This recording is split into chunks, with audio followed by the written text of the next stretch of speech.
Does it ever feel like you're a marketing professional just speaking into the void? But with LinkedIn ads, you can know you're reaching the right decision makers, a network of 130 million of them, in fact. You can even target buyers by job title, industry, company, seniority, skills, and did I say job title? See how you can avoid the void and reach the right buyers with LinkedIn ads. Spend $250 on your first campaign and get a free $250 credit for the next one. Get started at linkedin.com/campaign. Terms and conditions apply.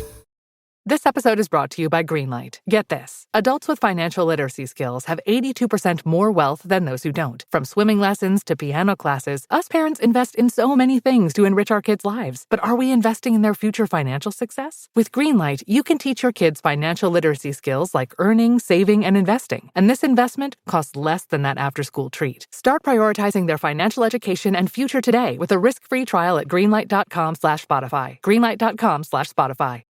Él era un profeta diferente. No comenzó hablando al pueblo, comenzó cuestionando a Dios. En vez de anunciar juicio, él clamaba por respuestas. Mientras todos esperaban un mensaje, él expresaba angustia. Habacuc vio el caos esparcirse por Judá. Violencia en las calles, líderes corruptos, inocentes siendo aplastados. Él clamó, esperó, y el cielo permaneció en silencio. Pero cuando Dios finalmente habló, la respuesta fue aún más perturbadora. En vez de prometer liberación, el Señor anunció algo que parecía una contradicción. Usaría a un pueblo aún más cruel para corregir los pecados de Judá. ¿Cómo puede un Dios justo actuar de esta manera?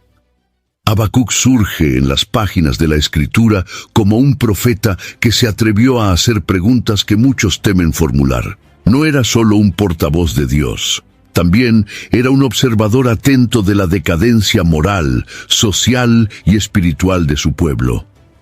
El escenario en el que vivió estaba densamente poblado de corrupción, violencia e idolatría.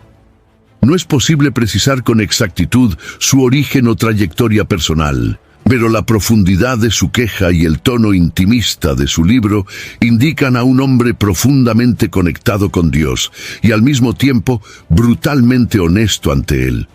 En la apertura de su libro, Habacuc no comienza con una profecía, sino con una queja. Clama: ¿hasta cuándo, Señor, clamaré yo, y tú no me escucharás?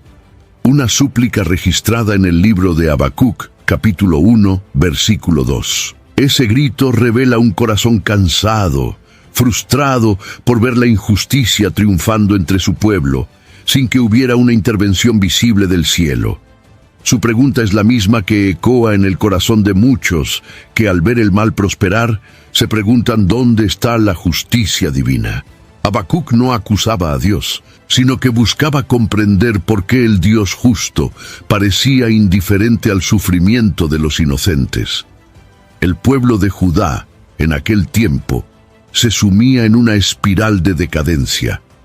Los jueces pervertían el derecho, los líderes se vendían por sobornos y la violencia era tratada con normalidad. Habacuc no se quedaba callado ante esto. Su indignación nace no solo del dolor, sino de su fe en un Dios que ama la justicia. Su lamento es un acto de fe. Cree tanto en la justicia de Dios que no puede aceptar el silencio de Él como respuesta definitiva. Este es el paradoja del profeta. Su queja brota de la confianza, no de la rebeldía. Habacuc es la voz del creyente sincero que no teme exponer sus dudas ante el Creador. A diferencia de otros profetas que hablaban al pueblo en nombre de Dios, él se dirige directamente a Dios en nombre del pueblo. Y eso cambia todo. Nos enseña que la fe auténtica permite el cuestionamiento, porque solo quien cree que hay alguien del otro lado escucha. El silencio divino, lejos de callar al profeta, inflamaba su búsqueda de respuestas más profundas. Su trayectoria nos invita a una reflexión incómoda. ¿Cuántas veces nos acomodamos ante el mal, prefiriendo la indiferencia a la intercesión?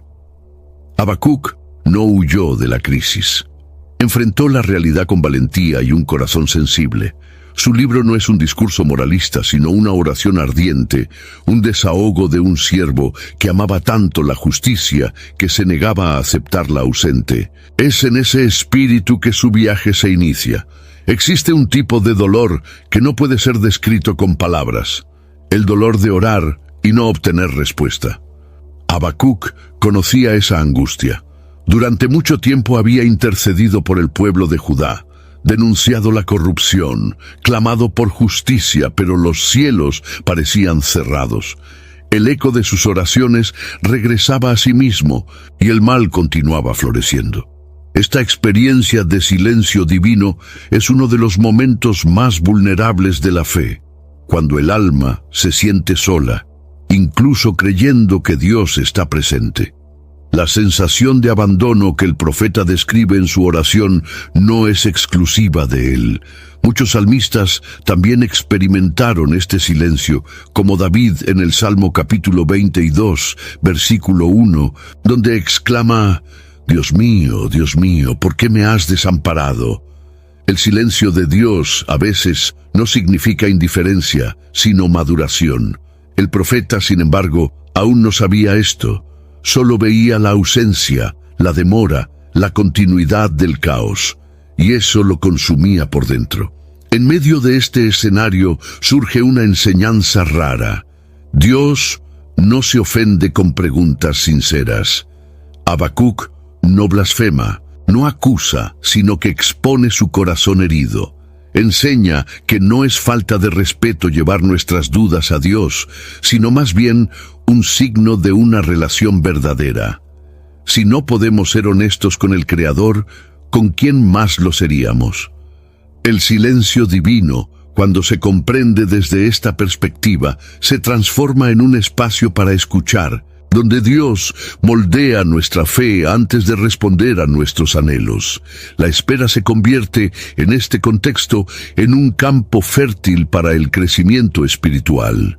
Cuando la respuesta tarda, el corazón aprende a confiar más allá de las evidencias. Habacuc está siendo preparado para algo más grande de lo que imagina.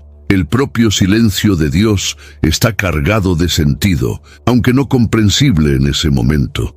Lo que el profeta aún no sabía era que su oración sería respondida, pero de una manera que conmovería todas sus expectativas. ¿Qué puede ser más doloroso que el silencio de Dios? Quizás solo una respuesta que contradiga totalmente lo que pedimos.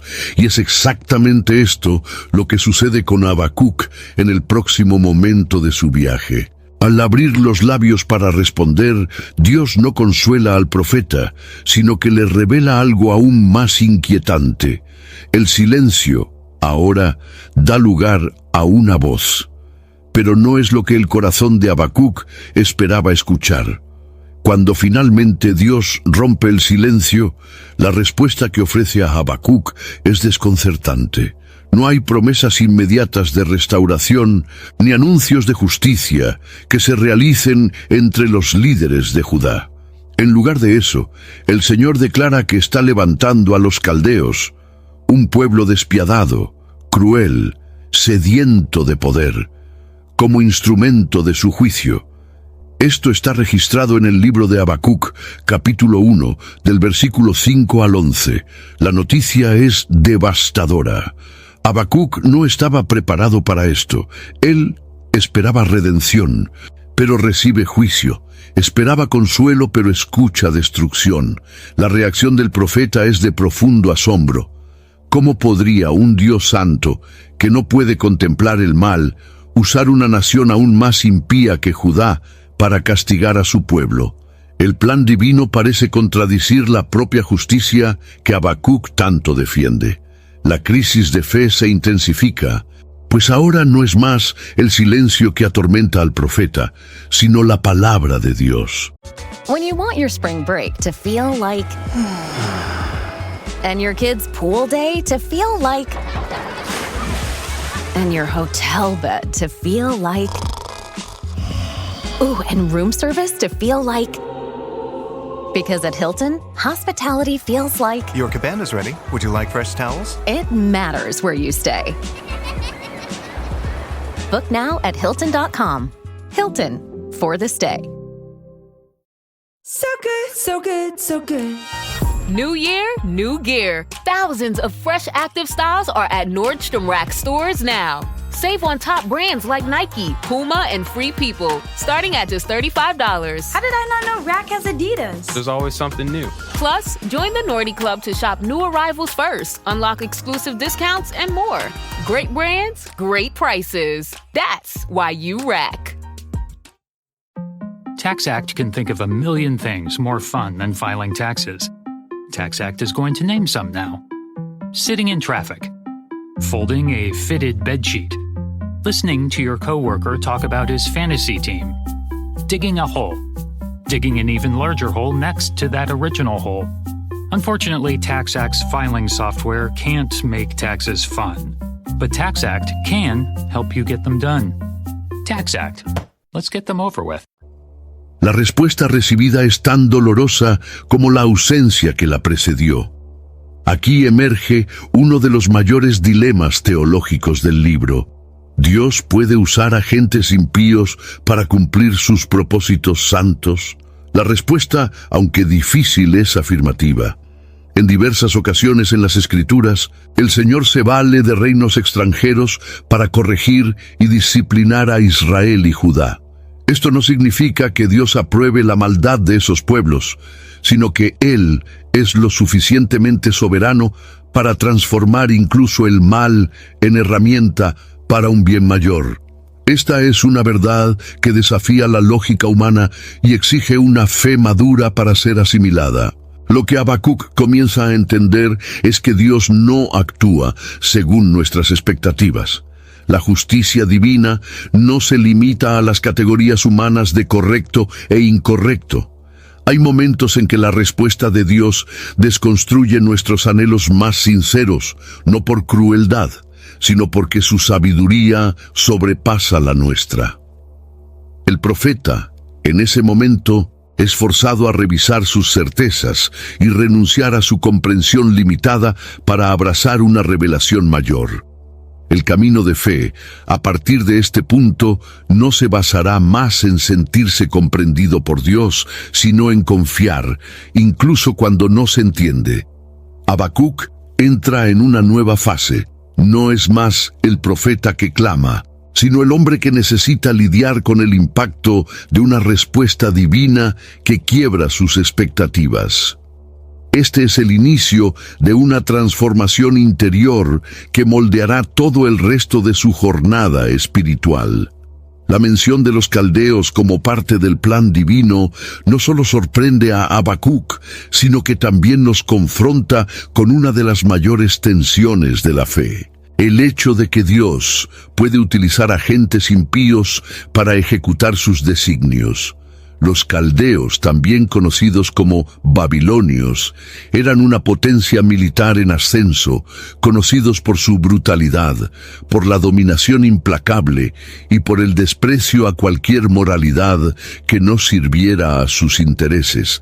La elección de este pueblo como herramienta de juicio parece, a primera vista, incoherente con el carácter justo de Dios. Sin embargo, es precisamente ahí donde el profeta es invitado a sumergirse en aguas más profundas de la soberanía divina. Dios describe a los caldeos con palabras que acentúan su crueldad. Rápidos como leopardos, feroces como lobos al atardecer, volando como águilas listas para devorar. Estas imágenes, encontradas en el libro de Habacuc capítulo 1, versículo 8, no suavizan la naturaleza destructiva del imperio babilónico, sino que muestran que Dios conoce perfectamente el instrumento que está usando. Él no ignora la maldad del pueblo elegido para el juicio. Al contrario, Él expone cada detalle, como quien le dice al profeta, «Sí, son exactamente así, y aún así los usaré». El desconcierto de Habacuc es comprensible. En su lógica, Dios castigar al pueblo de Judá con otro aún más perverso parecía una violación de la justicia. Pero esa lógica humana es precisamente lo que Dios está desafiando. El Señor muestra que Él no está limitado por parámetros humanos. Su gobierno es absoluto y trasciende los moldes de comprensión terrenal.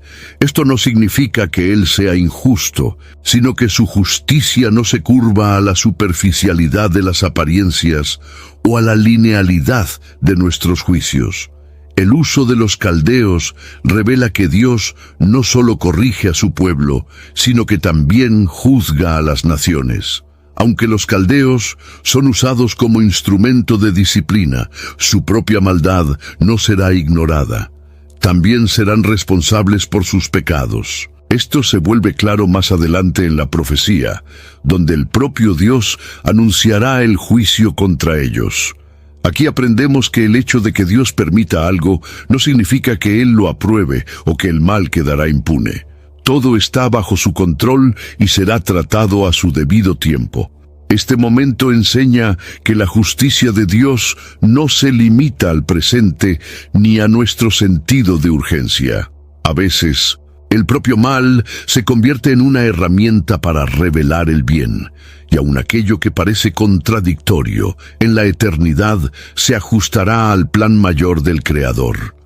El profeta aún lucha con esto, pero ya comienza a darse cuenta de que está lidiando con un Dios cuya sabiduría es más vasta de lo que cualquier entendimiento humano puede alcanzar. La inquietud de Habacuc crece ante la revelación que recibió. Su segunda queja, ahora registrada en el libro de Habacuc, capítulo 1, versículo 13, es casi una acusación. ¿Por qué, pues, toleras a los que proceden pérfidamente y te callas cuando el perverso devora lo que es más justo que él? La pregunta es intensa, reveladora de un corazón en conflicto. El profeta no está solo confundido, está profundamente angustiado con la idea de que la perversidad parece vencer con el permiso divino. ¿Cómo puede un Dios puro tolerar tal injusticia? La percepción de que el justo sufre mientras el impío prospera no es nueva. Job se debatió con esta cuestión. Los salmistas lamentaron lo mismo. Y hasta hoy muchos se ven atrapados en este dilema. Habacuc, sin embargo, lleva esta tensión al límite. Presenta a Dios la aparente incoherencia del plan revelado, cuestionando si no habría otra forma de corregir Judá sin recurrir a un pueblo que ni siquiera reconocía al Señor. Era como si dijera: «Tu medicina, Señor, no es más amarga que la propia enfermedad». Dios, sin embargo, no reprende a Habacuc por su franqueza. El silencio anterior dio lugar a un diálogo intenso, y eso es parte del proceso de madurez espiritual. Al exponer su dolor, el profeta está, de hecho, siendo moldeado. Dios no se muestra amenazado por las preguntas humanas. Por el contrario, Él invita a la reflexión, a la escucha y al enfrentamiento interior. La respuesta al dilema del profeta vendrá no con lógica, sino con revelación. Antes de resolver sus dudas, Dios está interesado en transformar su visión. En este punto, la fe de Habacuc es confrontada con uno de los atributos más difíciles de aceptar: la soberanía de Dios. El profeta empieza a entender que la justicia divina no se revela en fragmentos aislados, sino en el todo. El hecho de que un pueblo sea usado para el juicio de otro no los exonera de su propia responsabilidad. El mal no triunfa impunemente. Es solo temporalmente utilizado para fines que la mente humana no puede abarcar por completo. Habacuc, entonces, se ve entre el desconcierto y la confianza. Aún no tiene todas las respuestas, pero ya sabe que Dios continúa en el trono. La justicia divina, incluso cuando parece confusa, nunca falla. Es en este punto de tensión entre lo que se siente y lo que se cree que la verdadera fe comienza a brotar con profundidad. Y el profeta está a punto de escuchar una de las declaraciones más poderosas de toda la Escritura. Es en el punto más tenso del diálogo entre el profeta y Dios que se revela una verdad eterna. Pero el justo vivirá por su fe. Esta frase, registrada en el libro de Habacuc, capítulo 2, versículo 4, se ha convertido en uno de los pilares de la teología bíblica, resonando en los escritos de Pablo, en Romanos, Gálatas y Hebreos. No es solo una respuesta a las dudas del profeta, sino un hito que redefine toda forma de relacionarse con Dios. En lugar de buscar comprender todos los caminos divinos, el justo es llamado a vivir por fe, incluso en el silencio, en el dolor o en la confusión. La fe que Habacuc es invitado a desarrollar no es una fe ciega, sino una confianza que nace en el corazón tras el enfrentamiento con las realidades más duras. No es creer sin pensar, sino confiar incluso después de pensar y no encontrar respuestas claras. Es la fe que se apoya no en las circunstancias, sino en el carácter de Dios. Al declarar que el justo vivirá por fe, el Señor no está ofreciendo una fuga de la realidad, sino una nueva lente para verla. En lugar de desesperarse por el caos, el profeta es llamado a ver más allá del presente. Esta verdad atraviesa los siglos y aún hoy desafía a los creyentes. Cuando oramos y el cielo parece mudo, cuando clamamos por justicia y vemos la corrupción florecer, cuando todo se desmorona a nuestro alrededor, esta es la clave que sostiene: vivir por fe. No es una solución mágica, sino un fundamento sólido. La fe no elimina el sufrimiento, sino que nos ancla en medio de él. Es el hilo invisible que une el alma al propósito divino, incluso cuando todo parece sin sentido. La belleza de esta declaración radica en que Dios no promete explicaciones, sino que ofrece presencia. El justo no vive por ver, sino por confiar. Y esta confianza es alimentada por la revelación de quién es Dios. Habacuc, que inició su libro con preguntas y lamentos, ahora es conducido a un tipo de certeza que no depende de la respuesta, sino de la relación. La respuesta de Dios no elimina el dolor, sino que fortalece al profeta para atravesarlo.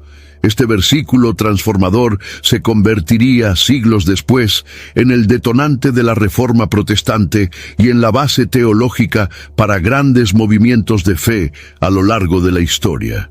Pero antes de eso, fue el ancla para un profeta que se atrevió a preguntar y, en el proceso, encontró algo más valioso que respuestas. Encontró una fe capaz de sostenerlo en medio del silencio, de la espera y hasta del juicio. La espera es una de las experiencias más universales y desconfortables de la fe. Para Habacuc, entre su clamor y la revelación divina, hubo un tiempo de silencio, de conflicto interior y de transformación. Lo que muchos consideran como demora, en el plan de Dios es preparación. Cuando el Señor le dice al profeta, la visión aún está por cumplirse en el tiempo determinado, si tarda, espérala. Palabras encontradas en el libro de Habacuc, capítulo 2, versículo 3. Él no está solo posponiendo una respuesta, sino enseñando el valor de una fe perseverante. El tiempo de la espera no es vacío, es laboratorio de madurez espiritual. Habacuc necesitaba comprender que no toda respuesta llegará al ritmo de nuestra ansiedad. El intervalo entre la petición y la manifestación de Dios es muchas veces donde la verdadera obra del Espíritu se realiza. Es en ese espacio que la fe deja de ser teoría y se transforma en experiencia vivida.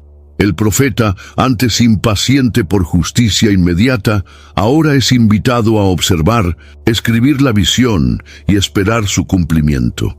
La actitud cambia, deja de exigir y comienza a vigilar. Esta postura revela una lección vital. El tiempo de Dios no es el nuestro. Lo que para nosotros parece demora, para Él es precisión. Cuando el Señor determina que la visión será cumplida en el momento adecuado, nos desafía a confiar en su soberanía y no en nuestros calendarios. La demora no es negligencia, sino parte de la estrategia divina para moldearnos. El propio Jesús enseñó esta lógica del reino al hablar sobre el agricultor que siembra y necesita esperar la cosecha en Marcos capítulo 4, versículos 26 al 29. Hay un tiempo de germinación invisible que precede a la manifestación visible. Habacuc empieza a entender que hay sabiduría en la espera. No solo por aquello que se espera recibir, sino por quien se convierte durante el proceso. Mientras espera, el profeta es transformado. Sus quejas se convierten en contemplación, sus gritos se transforman en observación atenta, y su fe, antes inquieta, ahora comienza a enraizarse en la paciencia. La espera, por lo tanto, no retrasa el plan de Dios, sino que lo revela con mayor profundidad. Es en este compás, entre la revelación y el cumplimiento, que el alma aprende a confiar sin ver. El silencio entre la promesa y la realización deja de ser tortura y pasa a ser sagrado. Dios no se apresura, pero tampoco se retrasa. El profeta que antes quería rapidez, ahora aprende a andar al compás de la eternidad, donde todo sucede en el tiempo perfecto, aunque los ojos naturales no vean. Cuando Dios invita a Habacuc a escribir la visión, está pidiendo más que un simple registro profético. Se trata de una revelación que trae consigo un peso, una responsabilidad, una carga espiritual. Ver lo que Dios está a punto de hacer no es solo un privilegio, también es una carga. El profeta es encargado de hacer pública una palabra que, aunque verdadera, será difícil de ser aceptada. El Señor le dice que escriba de forma clara, para que incluso quien pase corriendo pueda leer. Esto está en Habacuc capítulo 2, versículo 2. Una indicación de que el mensaje sería urgente e innegociable. No siempre queremos ver lo que Dios ve. Hay momentos en que la revelación nos asusta, pues desnuda realidades que preferiríamos ignorar. Habacuc vio la corrupción de su pueblo. Luego vio la crueldad de los caldeos y ahora enfrenta una visión más amplia del juicio y la justicia divina que involucra toda la tierra. El profeta se enfrenta a verdades que desafían su fe, su teología y su esperanza. La visión, ahora, no solo revela lo que Dios hará, sino que también muestra cuán lejos el corazón humano puede alejarse de su Creador. La responsabilidad de cargar esta visión es lo que marca profundamente a los verdaderos profetas. Jeremías decía que la palabra de Dios era como un fuego ardiente en los huesos. Ezequiel comía el rollo de la profecía y su sabor era dulce en la boca, pero su contenido era amargo. Habacuc entra en este mismo lugar espiritual. Aquel que ve más profundamente debe soportar el peso de lo que fue revelado. Ver el futuro según Dios exige coraje para no desesperarse y humildad para no juzgar apresuradamente.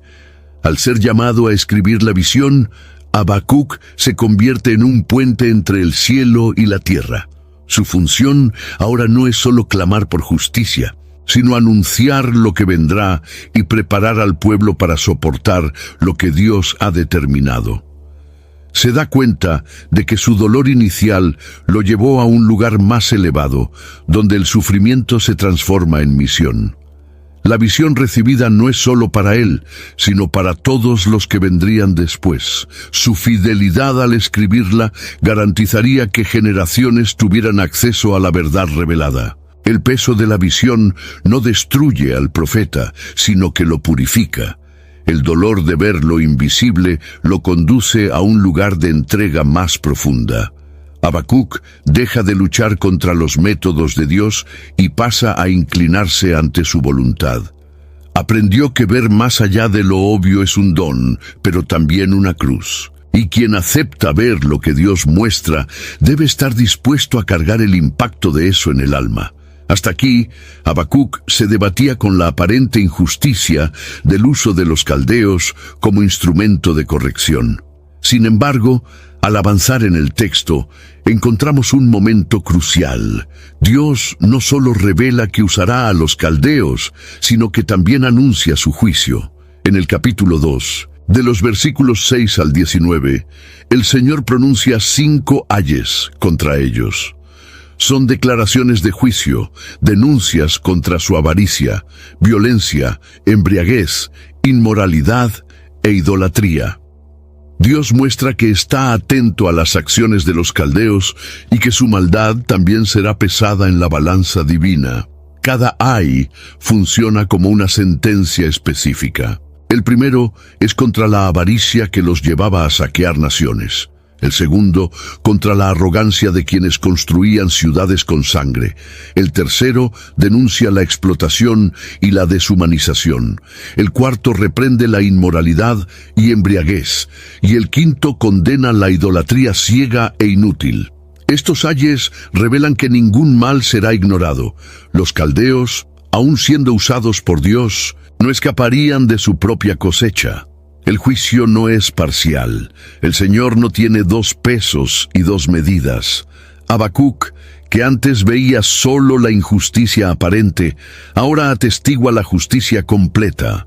Dios muestra que todo acto maligno será juzgado, incluidos aquellos cometidos por quienes Él temporalmente permitió actuar. No hay contradicción en la justicia divina. Solo una complejidad que los ojos humanos no siempre pueden captar de inmediato. El profeta empieza a comprender que el silencio de Dios no era omisión, sino espera por el momento adecuado para intervenir.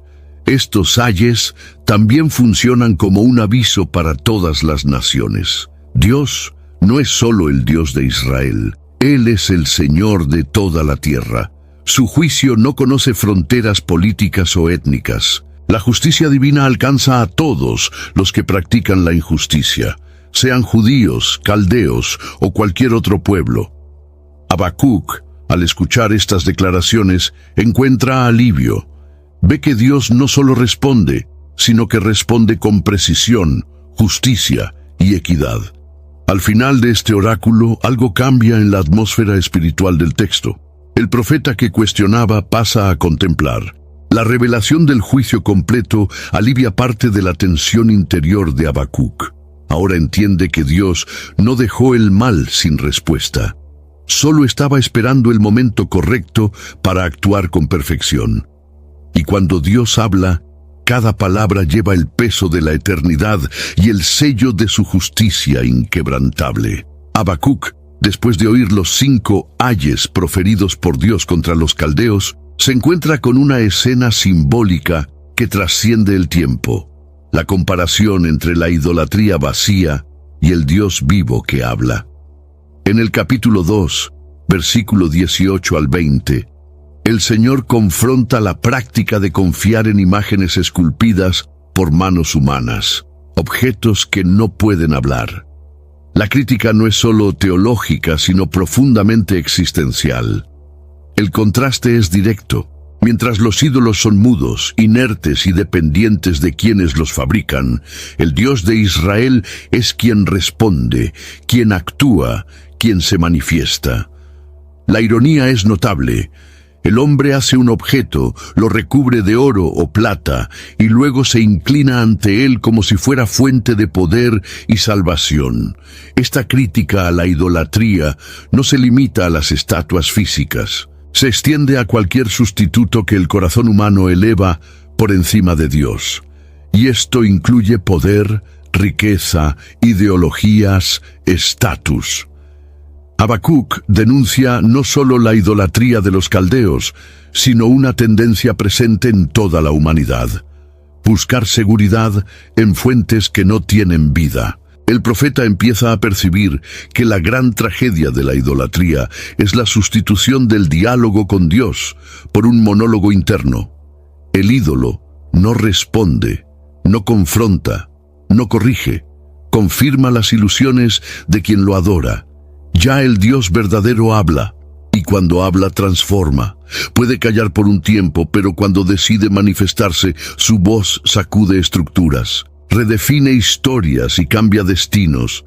Es lo que Él está haciendo con Habacuc desde el inicio de la jornada. El versículo 20 cierra este trecho con una declaración poderosa. El Señor, sin embargo, está en su santo templo. calle ante él toda la tierra.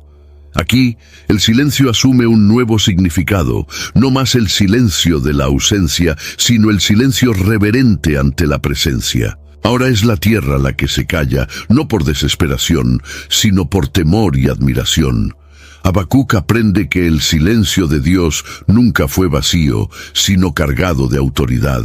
El Dios que habla también enseña la hora de escuchar con reverencia.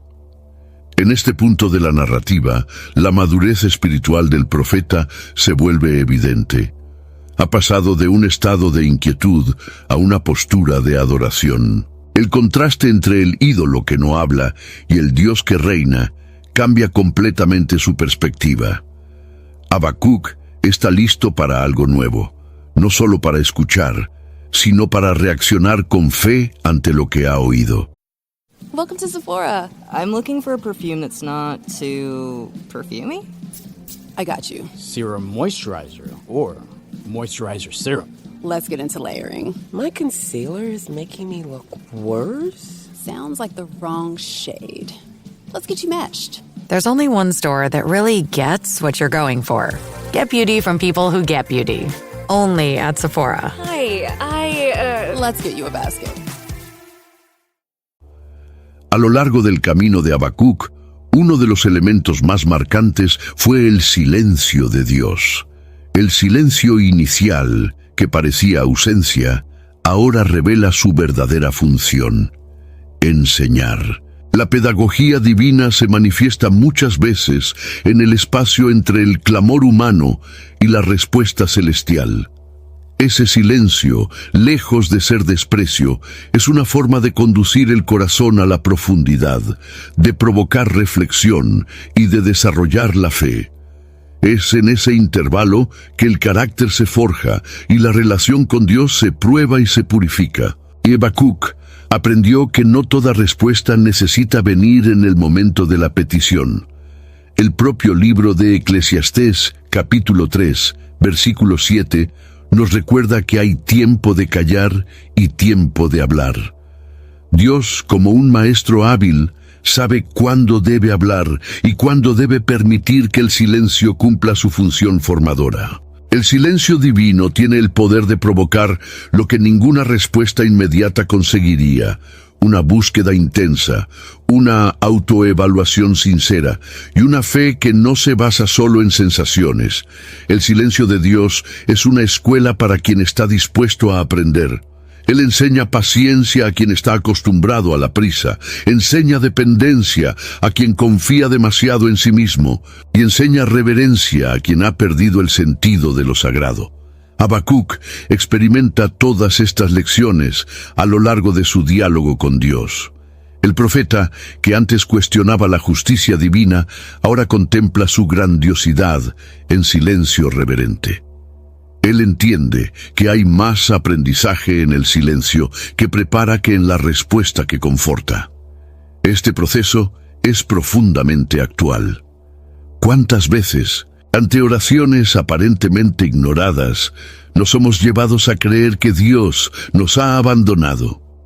Pero el viaje de Habacuc muestra que el silencio puede ser solo el escenario de una respuesta que se está preparando con perfección. Dios nunca ha estado ausente. Él solo eligió el momento adecuado para intervenir, y en ese tiempo enseñó más de lo que 1000 palabras podrían expresar.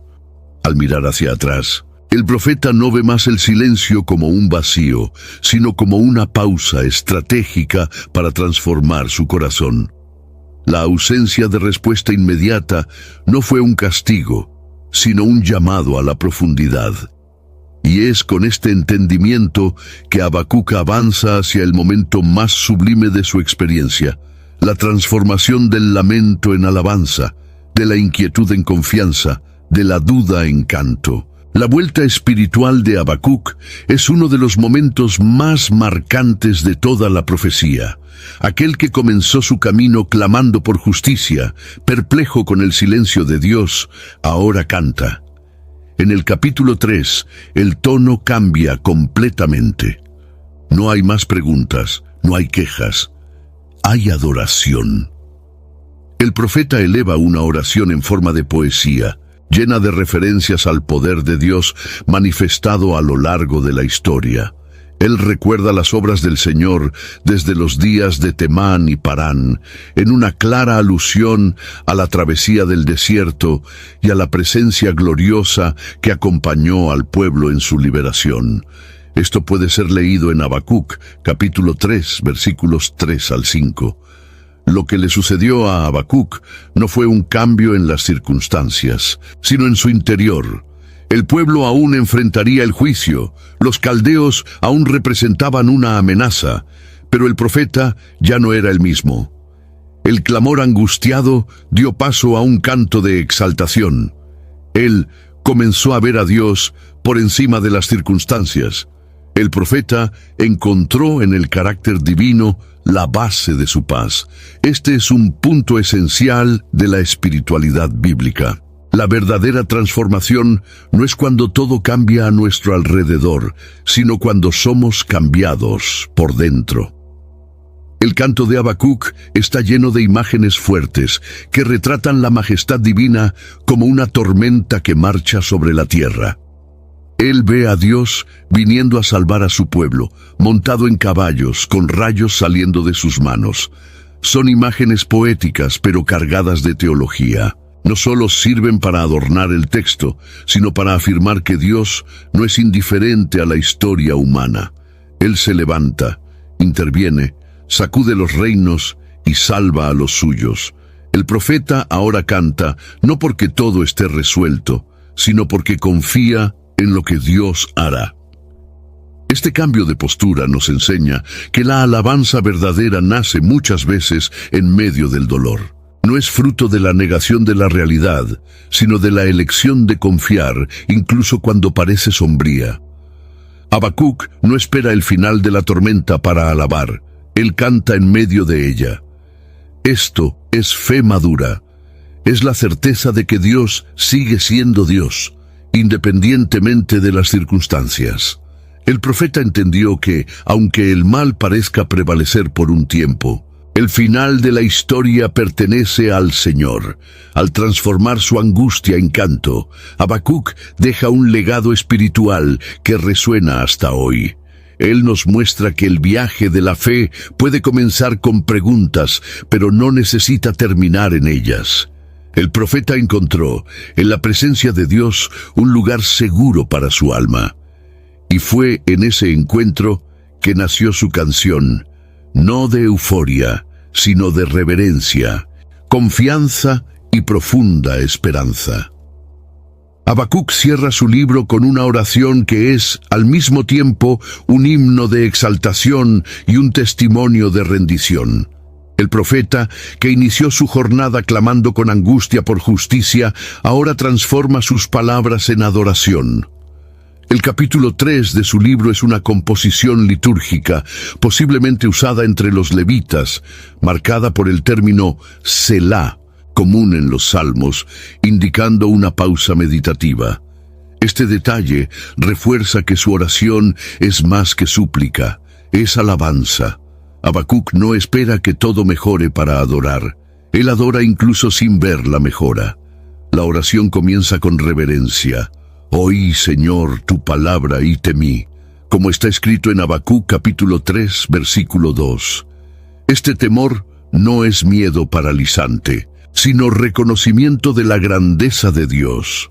El profeta ora pidiendo que el Señor avive su obra, y al recordar el juicio venidero, ruega por misericordia. Aquí está una de las marcas más bellas de la madurez espiritual: la capacidad de clamar por intervención divina sin perder la reverencia, y de confiar en la justicia sin renunciar a la esperanza. Habacuc sigue recordando los hechos poderosos de Dios en la historia.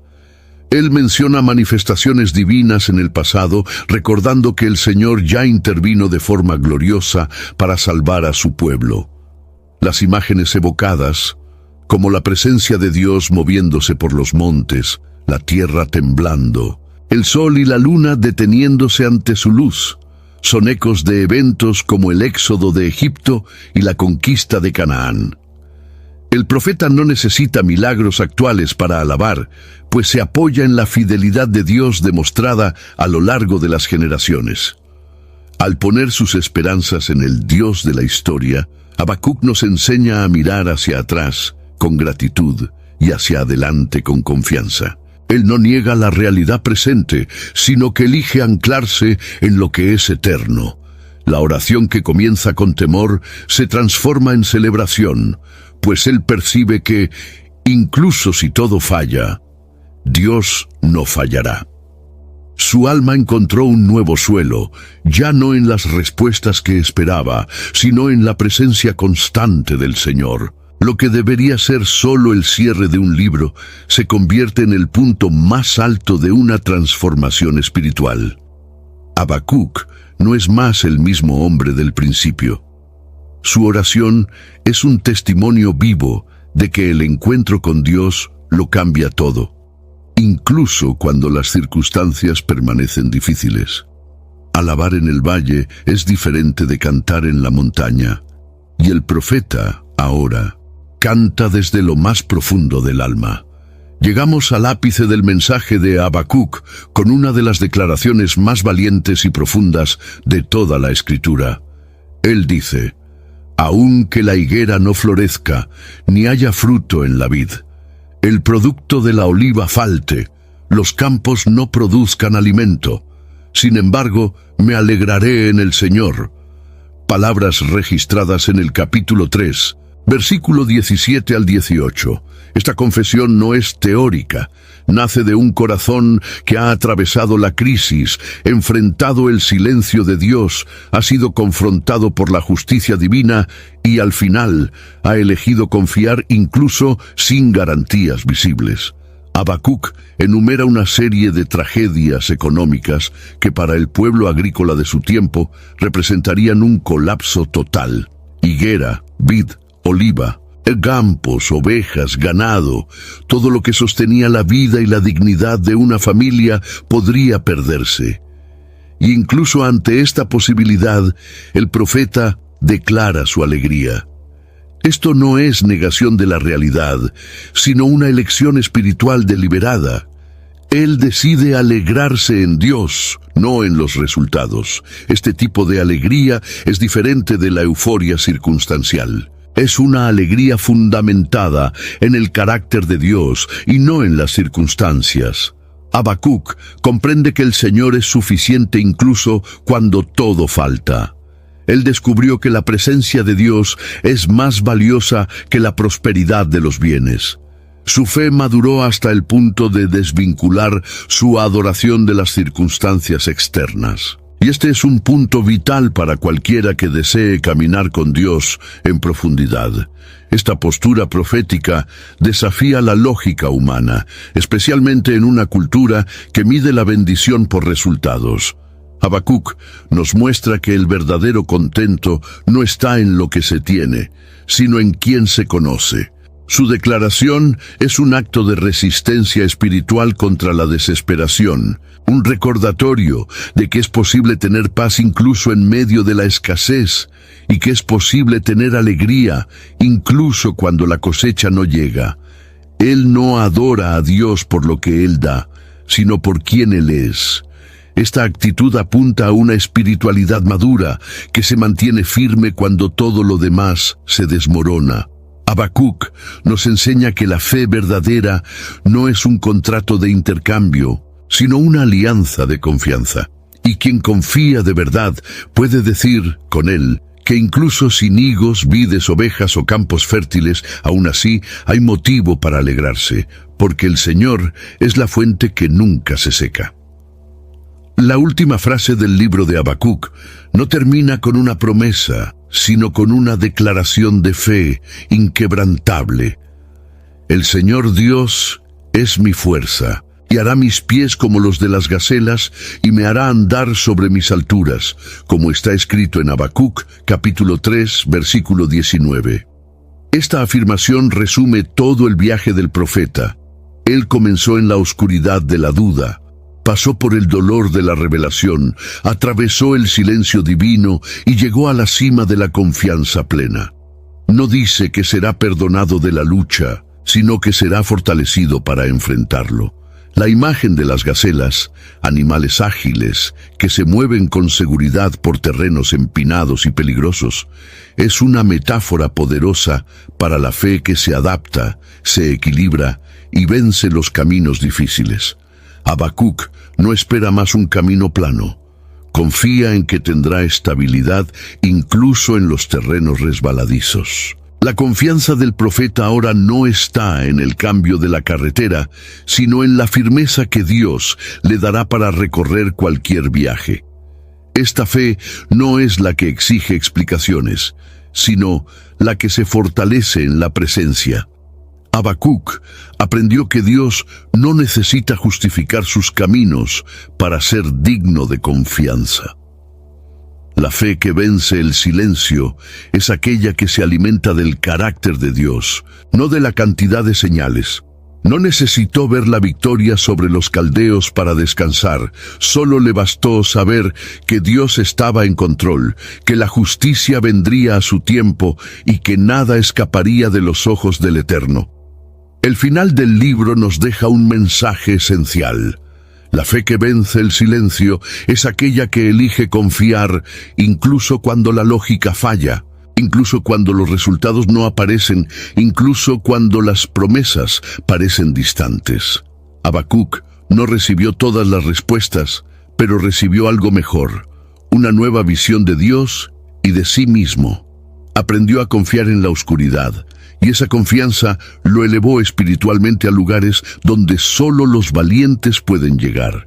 El profeta que comenzó cuestionando termina adorando. Aquel que clamaba por justicia termina proclamando confianza. No huyó de la crisis, enfrentó el silencio, encaró el juicio y salió fortalecido. Habacuc nos muestra que la verdadera victoria espiritual no está en evitar el sufrimiento, sino en atravesarlo de la mano de Dios. Y cuando esto sucede, los pies se vuelven firmes como los de la gacela, y las alturas se vuelven accesibles, incluso en los días más oscuros. Historias como la de Habacuc reavivan algo que el tiempo no borra: la certeza de que Dios sigue escribiendo en los bastidores, incluso cuando el silencio parece durar demasiado. Quiero mucho saber cómo este mensaje tocó tu camino.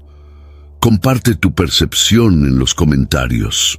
Si conoces a alguien que también necesita escuchar esta verdad, envía este video a esa persona. Y claro, siéntete libre de suscribirte al canal. Tu presencia aquí hace toda la diferencia. It's time to hit reset, not the snooze button reset, the crank it up, start fresh, go big reset.